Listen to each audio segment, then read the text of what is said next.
There are two sides to me. One side loves death, destruction, and the dark side of humanity, as most of us do, and the other side loves stuff that makes me squee like a 15-year-old girl. I love cute stuff. Like, if something can be described as adorable, chances are I'm all for it. Now, something being cute can mean a couple things, the obvious being if something's design is cute. Something like Kirby or Hello Kitty are the types of cute designs I respond to. You know it is Valentine's Day, right?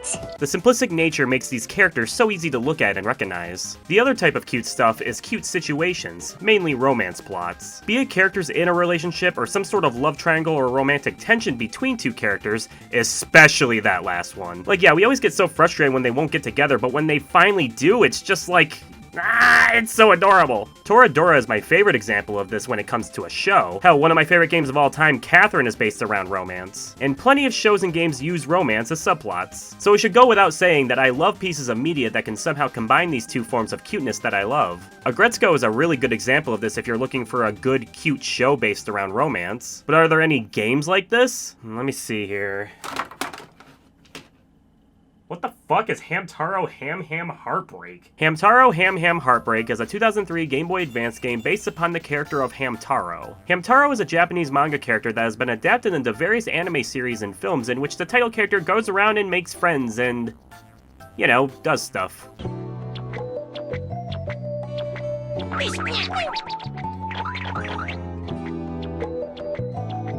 It's a cute series. I haven't seen too much of it, but from what I've seen, it definitely scratches that cute itch I have. I love the way these characters are animated too. Small, squishy, fat characters are always a joy to watch move around. Hamtaro's video game run is not very long. A total of 8 games were created under this branding, and all except for 1 game were created for handheld Nintendo consoles. Hamtaro Heartbreak was developed by Pax Softnica, whom of which developed exclusively for Nintendo consoles, including helping with the first 2 Mother games and the Game Boy version of Donkey Kong. Their last game was, well, Hamtaro Heartbreak. Afterwards, their studio changed their name to just Softnica, and they still develop games for the Japanese market exclusively. And it must be pretty exclusive because I can't find any info about these guys past Hamtaro Heartbreak. Oh boy, a game that killed a studio. Or set them onto a very different course at least. Well, to be fair, the game actually got relatively positive reviews, and Hamtaro's a really cute character. And come on, Heartbreak? That's a freaking adorable title. There's no way a game with such a cute title will be slightly below average. In Hamtaro Heartbreak, you play as Hamtaro and his girlfriend from the series Bijou. I didn't feel like reading those names though, so I named them Frank and Betty, top tier couple name. The storyline is that an evil hamster named Spat is going around ruining every relationship he can find, so it's up to Frank and Betty to fix all of those broken relationships and find a way to stop Spat. It's a relatively simple plot, and really that's all it needs to be, because the fun comes from finding the different ways to fix these relationships. It's sort of like a point-and-click adventure game where you need to find certain characters and items to figure out puzzles to progress the plot. And while there are items, the major thing you'll be collecting are the different ham chats.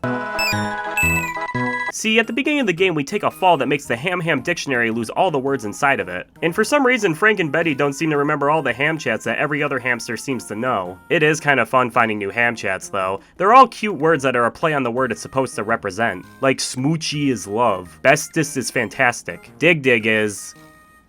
I'll come back to that one later. Fact is that it's a fun mechanic to find these new words.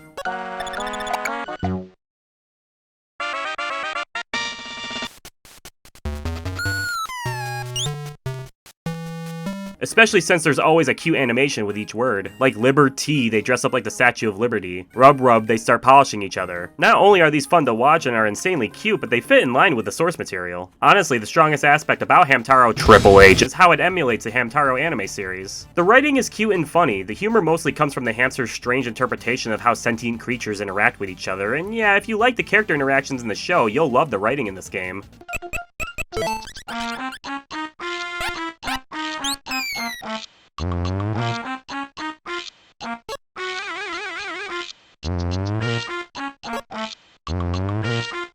Every character acts the way they would in the show, and these aspects make the focus on romance that much more adorable for these characters. Yeah, it's satisfying seeing two characters be sad or upset with each other only for them to get back together and happy after you figure out how to help them. Most solutions revolve around the different ham chats you can learn. Usually there will be a question mark that denotes that there's an unknown ham chat that you can use here, which more often than not is the solution. Honestly, you can't do anything without using a ham chat. There's no interact button, just a button to bring up your usable ham chats. So in order to talk to somebody, you need to use a ham chat. In order to pick up items, you need to use a ham chat. In order to climb up something, you need to use a ham chat. In order to say yes or no, you need to use a ham chat. This is charming at first, but oh my god, you have to see the same animation every single time. This gets old really quick. Like, I'd love to pick up every sunflower seed I find since that's this game's currency, but to have to sit here and watch Frank sniff around just to get 3 sunflower seeds makes it not worth it. There are a few different collectibles aside from your context-sensitive items. Notably, there are rocks you can find and polish in the rub room, but you can't rub something enough to actually get a gem unless your love meter is at a certain level. I feel like there's a joke I can make here, but I'm more upset that I can't see what gems I get without playing the game more.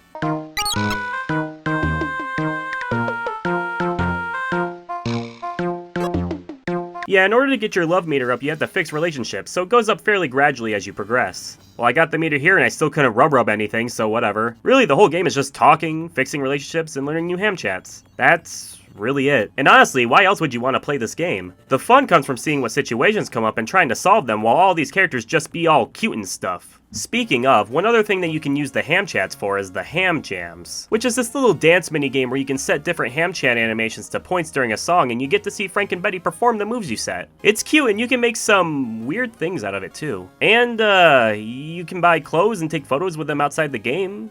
That's fun. Really, there's not much else to talk about with this game. It's a cute little portable game that would have been okay to have back when it came out if you were a fan of the show. And if you're a fan now, yeah, it's worth emulating or something just to see what it has to offer. If you fall outside of that category at all, aka me, this isn't really worth looking at, like, at all. It's not like it does anything interesting when it comes to gameplay, and the ham chats can get so tedious after playing the game for a little while. But even so, it's definitely a cute game, so it's not like I regret playing it, but I also don't regret not finishing it.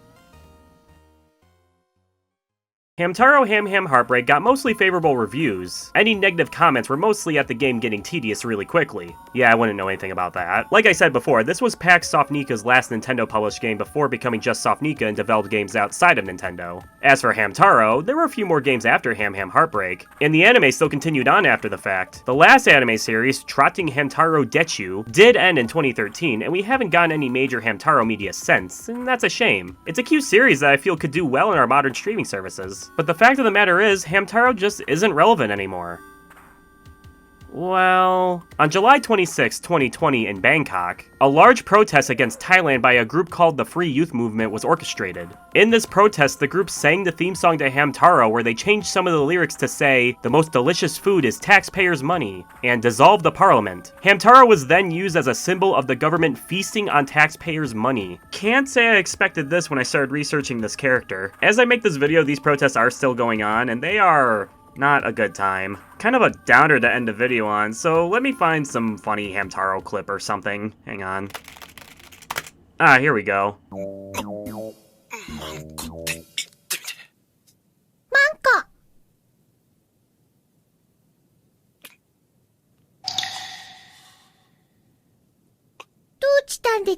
Oh, Hamtaro, you silly fucking hamster!